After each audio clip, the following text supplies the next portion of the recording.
নমস্কার, সত্যমঙ্গল ইউটিউব চ্যানেলের সকল দর্শক এবং শ্রোতা বন্ধুদের জানাই আন্তরিক শ্রদ্ধা ও ভালোবাসা। আজ আমরা এই ভিডিওর মাধ্যমে প্রব্রাজিকা বেদান্ত প্রাণা মাতাজির কাছ থেকে একটি অপূর্ব গল্প কাহিনীর কথা শুনব। দূর দিগন্তে সবুজের রেখা, মনে হয় আকাশ লুটিয়ে পড়েছে মাটিতে। ক্ষেত ভরা সবুজ ধান, মাঝে মাঝে আলপথ আঁকা বাঁকা। সবুজের সমুদ্রের মধ্যে দাঁড়িয়ে আছে এক নবীন কিশোর, হাতে কঞ্চি, কাঁধে গামছা, পরনে আধ ময়লা ৮ হাতি কাপড়, মাল কোঁচা মেরে পরা। ছেলেটা মিষ্টি গলায় সুর ভাঁজছে, মাঝে মাঝে শীষ দিচ্ছে, পাখিরাও সেই সুরে সুর মেলাচ্ছে। ছেলেটা রাতারাতি অনাথ হয়েছে। বাবা ছিলেন চাষি, জমিদারের জমিতেই দিনমান পরিশ্রম করতেন। কে যেন জমিদারের কানে তুলেছে সে ধানের চারা বোনার সময় লুকিয়ে চারা বিক্রি করে দিচ্ছে। বিচার বা জিজ্ঞাসাবাদ নয়, একেবারে মারধর করে বুড়ো মানুষটাকে জমিদারের সামনেই শেষ করলো রূঢ় পেয়াদার দল। ছেলেটার কেউ ছিল না, আর অনাথ হলো। মনে মেঘ জমেছে। এ কি অবিচার তার নিরীহ বাবার ওপর! এ অন্যায়ের প্রতিকার কি? সকলে বলে ভগবান আছেন, তিনি শাস্তি দেবেন। কোথায় সেই ভগবান? কে জানে সেই সকলের বিচারককে? অনেক প্রশ্ন তার মনে। গাঁয়ের লোক তাকে বলে পাগলা হাবলা, আরো কত কি। ছোট্ট কুঁড়েতে খাবার রসদ ফুরিয়ে আসছে, এরপর দুমুঠো ভাতও তার জুটবে না। বন্ধুরা বলে চলে যা গ্রাম ছেড়ে। কোথায় যাবে সে? কার কাছে? কার ভরসায়? এমন দিনে এক ফকির এলেন তার কুঁড়ে ঘরে। মাথায় ঝুঁটি, পরনে ছেঁড়া আলখাল্লা, হাতে একতারা, চোখগুলো বড় বড়, ভাষা ভাষা, দাড়ি গোফে ভরা শান্ত মুখটি, ভারী প্রসন্নতা। রাতে রুটি বানিয়ে নিজেই খেলেন, তাকেও দিলেন। কত গল্প বললেন, ভগবানের গল্প, এতদিন কেউ তাকে বলেনি। সেও বলল বাবার কথা। এতদিনে ফকিরের কোলে মাথা রেখে প্রাণ ভরে কাঁদল। বলল, তোমার সঙ্গে আমায় নেবে? ফকির যেন আনন্দে মেতে উঠলেন। ঝুলি থেকে ঝুমুর বার করে পায়ে পড়ে একতারা নিয়ে ঘুরে ঘুরে নাচতে লাগলেন। জমিদার খাবে লুচি পুরি, তুই খাবি রে পোড়া মুড়ি। যা খুশি সে করবে তোকে, নিন্দে যেন করিস না। জগৎ ভরা দুঃখ নিয়ে চলতে কেন পারিস না? ওরে কেউ নাই তোর, সেটাই যে জোর, এই কথাটা ভুলিস না। যার কেউ নেই, আছে যে সেই, তার কথা কেউ জানে না। ওরে যার কেউ নেই তারই কাছে আসেন তিনি, জানিস না? কি ছিল সেই কথাগুলো? কি ছিল সেই অপার্থিব সুরের মায়ায়? বুঝল না কিশোর, কিন্তু মন উতলা হলো সেই তাকে জানার জন্য। চাঁদের আলোয় চারিদিক যেন নির্জন স্বপ্নপুরীর মতো। চাঁপা ফুলের নয়, কোনো নাম না জানা ফুলের গন্ধ ভাসছে বাতাসে। ফকির বসেছেন, তাকিয়ে আছেন।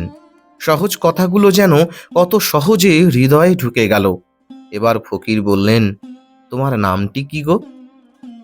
গোবিন্দ। বাহ বাহ, একেবারে গোবিন্দ। এ যেন প্রেমময়ের নাম, গোপীদের প্রাণ চেরা সম্বোধন।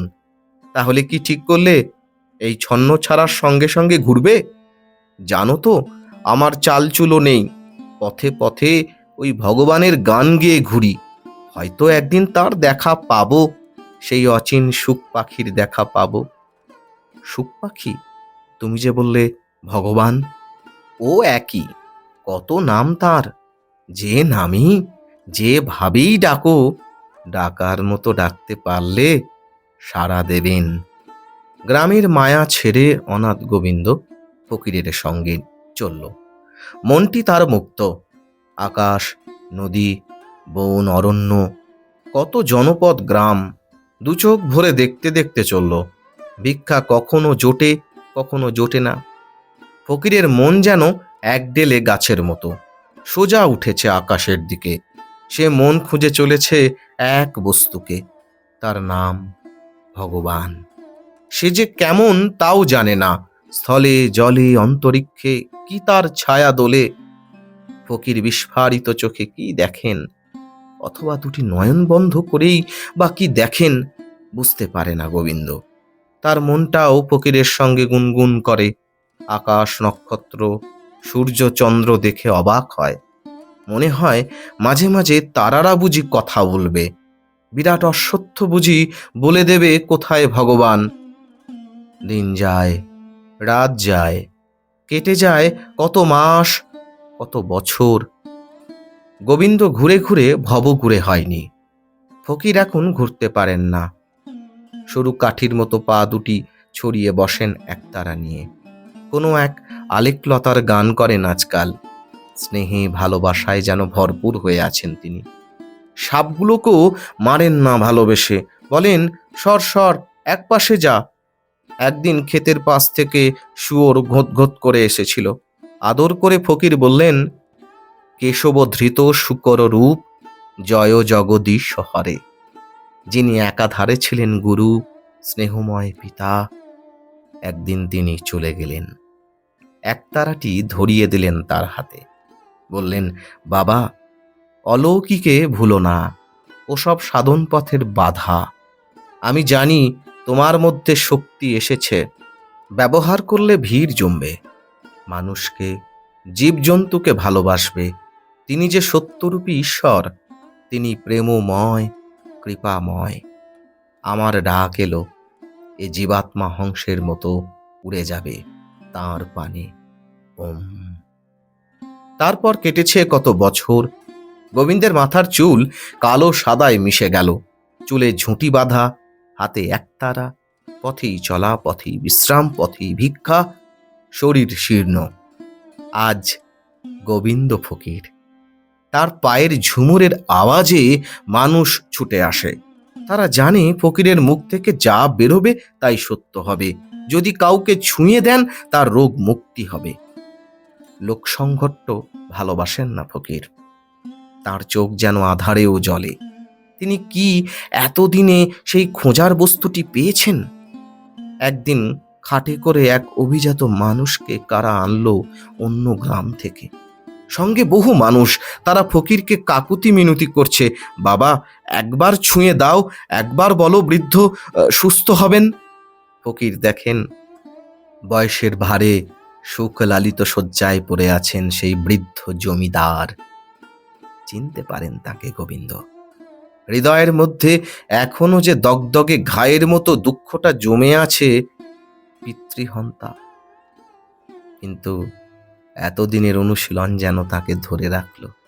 ভেতর থেকে উঠতে লাগলো, ক্ষমা, ক্ষমা, ক্ষমা। এই যে প্রভুই এসেছেন শত্রুর বেশে। মন যেন হঠাৎ নেচে উঠল আনন্দে। এই তো তার দেখা পেলাম। ফকির উঠে দাঁড়ালেন, চোখ দুটো করুণায় মাখা, মুখে অমৃতময় হাসি। হাতে একতারা নিয়ে ঘুরে ঘুরে গাইতে লাগলেন, ওরে ও ভোলা মন, পরম রতন দেখেও কেন দেখলি না, ভাবের ঘরে চুরি করে ফকির বনা হইল না। দেখ দেখ তুই নয়ন ভরে, শত্রুরূপে কে আজ এলো, ক্ষমা নয় কো প্রেম ঢেলে দে, চোখের জলে শ্রাবণ এলো।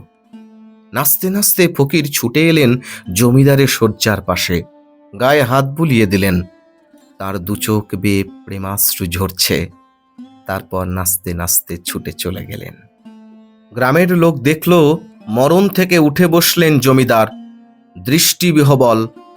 ফকিরের স্পর্শে তার সর্বাঙ্গ জুড়িয়ে গেছে। চিত্তে অনাস্বাদিত আনন্দ। দুহাত জোর করে অন্তরের প্রথম সশ্রদ্ধ প্রণাম নিবেদন করলেন ফকিরের উদ্দেশ্যে। শুধু জানলেন না তিনি কে, তিনি যে আত্মজয়ী, বিশ্বজয়ী। ফকির চলেছেন ছুটে, হঠাৎ শুনলেন গুরুদেবের কণ্ঠ। স্থির হয়ে তাকালেন, দেখলেন জ্যোতির রেখায় ফুটে উঠেছে শ্রী গুরুর সৌম্য মুক্তি। লুটিয়ে প্রণাম জানালেন। গুরু বললেন, এ তুই কি করলি? অত পাপ নিলি নিজের অঙ্গে? ও যে মহা পাপী। ওর পাপের ভার তোর পবিত্র শরীর বইবে কি করে? কেন এ কাজ করলি? ফকির হাসলেন। এ তো আপনারই শিক্ষা প্রভু। আমার এ শরীর চলে যাবে জানি, তাও ও কাজ করেছি। গুরুদেব, এ আমার পরম প্রাপ্তি। এ দেহ ওই নদীর জলে বিসর্জন দিয়ে মুক্ত হব। এবার দেখলেন গুরুদেবের প্রসন্ন হাসি। বললেন, যাও, আমার আশীর্বাদে তোমার ওই দাহ নদী গ্রহণ করবে। তুমি যার জন্য বেরিয়েছ তার কৃপা ও দর্শন লাভ করে তবে আমার কাছে আসবে। ফকির ঝাঁপিয়ে পড়লেন নদীর জলে। শরীর মন যেন মন্ত্র বলে স্নিগ্ধ হল। বনতুলসীর জঙ্গলে বসে চোখ বুঝলেন। আধার ঘনাতে ধীরে ধীরে গ্রাম ছেড়ে চলে গেলেন যেদিকে দু চোখ যায়। হৃদয়ে যেন ক্ষমা সুন্দর দুটো চোখ ভেসে ওঠে। সে চোখের টানেই আত্মহারা ফকির সর্বস্ব সমর্পণ করতে স্থির নিশ্চয়। পায়ে বেজে উঠল ঝুমুর, গলায় বাজলো গান। ওরে ও ঘর ছাড়া বাউল, বিশ্বজোড়া ঘর যে এবার খুঁজে পেলি।